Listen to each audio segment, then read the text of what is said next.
વડાલીમાં બે જૂથ વચ્ચે અથડામણના મામલે નોંધાઈ છે પોલીસ ફરિયાદ। વડાલીમાં ચુસ્ત પોલીસ બંદોબસ્ત કડકી દેવામાં આવ્યો છે। યુવતીના પિતાએ વડાલી પોલીસ મથકે નોંધાવી હતી ફરિયાદ। 41 વ્યક્તિઓના નામજોગ અને 500 લોકોના ટોળા સામે નોંધાઈ છે ફરિયાદ। વડાલીમાં ગતરોજ દરબારવાસમાં મકાનમાં અને વાહનોમાં તોડફોડ કરી નુકસાન કર્યું હતું। 1.5 વર્ષ પહેલા થયેલા પ્રેમ લગ્ન બાબતે 2 દિવસથી બે સમાજ વચ્ચે ચાલી રહી છે બબાલ। યુવકના પિતાએ નોંધાવી છે ફરિયાદ। 11 લોકોના નામજોગ સહિત 50 ના ટોળા સામે નોંધાઈ છે ફરિયાદ। વડાલી પોલીસે ફરિયાદ બાદ આરોપીને પકડવાની કાર્યવાહી હાથ ધરી છે। યુવતીને છેલ્લા 10 દિવસથી નારી સંરક્ષણ કેન્દ્ર ખાતે મોકલવામાં આવી છે અને ગત રાત્રિએ પણ કરાઈ હતી આગ ચાપી। જે.કે. સિંગુરતી સાથે અશોક નાઈ, સાબરકાંઠા।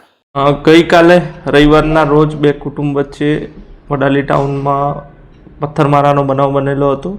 જે અનુસંધાને તાત્કાલિક વડાલી પોલીસ અને જિલ્લાની પોલીસ ત્યાં સ્થળ પર પહોંચેલી હતી અને પરિસ્થિતિ કાબૂમાં મેળવેલી હતી।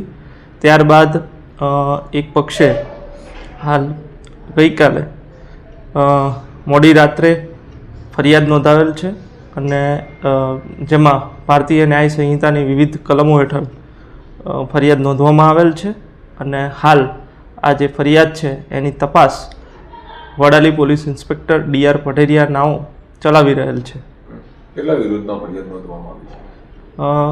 લગભગ 400 થી 500 લોકોના ટોળા વિરુદ્ધ ફરિયાદ નોંધવામાં આવેલ છે। અત્યાર સુધીમાં કેટલા વ્યક્તિઓને અટકાયત કરવામાં આવી છે? હાલ એ તપાસ ચાલુમાં છે।